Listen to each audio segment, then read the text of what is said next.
6:45, you just heard the drums live a little bit earlier, but if you've been to a Cleveland Indians game, you probably heard those beating drums, and they come from longtime fan John Adams. His rally drum has been at the heartbeat of the Cleveland Indians for more than 38 years. Adams started back when the Indians played at Municipal Stadium and moved with the tribe to Progressive Field, and that's where Macy and John Adams are live this morning, and those drums are still beating, Macy. It really is the sound of the Cleveland Indians, isn't it? You've been talking a lot about that first pitch and the crack of the bat, but you know what? This is what gets it all started on opening day. John Adams is with us this morning, and we appreciate it because we know it's a big day for you. 38 years. Did you start doing this on your knees, like pulling this thing behind you? I think so. It was in another life, it almost seems like. It took a life on its own, never planned. It just happened. Tell us about it. How did all this get started? And more importantly, how have you kept it going over the years? Well, this is baseball. How could you not be excited about seeing baseball? It's a game I've loved ever since I was crawling around. Yeah. But I was always sitting out in the bleachers. There were no seats to bang out in the bleachers because everybody growing in Cleveland, no, you were all seat bangers. You'd spread out and grab that when they had real chairs of wood and steel, iron, and you would bang it because your hands were too small. Well, out in the bleachers, they had redwood seats.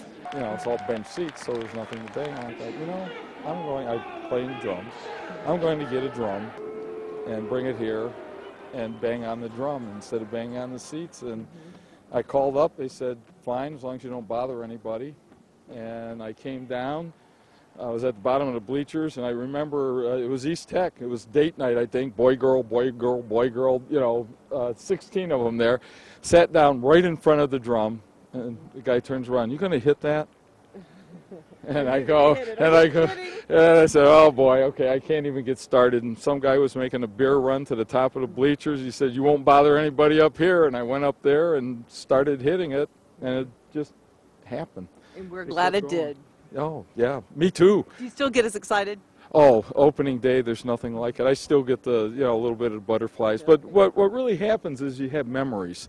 And I still remember the first ball game, the bus ride, the 15 bus, Union Avenue bus, going downtown and passing Auto Mosier's and all the concrete, steel, asphalt, walking, seeing the lake, that beautiful ballpark. And then when you walk up that ramp, it's like the Wizard of Oz. All of a sudden, all the colors of the world are right there in front of you. And as a kid, you'll never forget that. And I still remember it to this day. And every opening day, that runs through my mind. So baseball has memories. You're a part of those memories. Drum us out as we take you back into the studio. John, thank you. There you go, guys. Hey, Macy, real quick, does his hand get tired? People at home might want to know after a while. Your hands ever get tired? Never. Never. That's a spirit. All right. Thank you so much, Macy.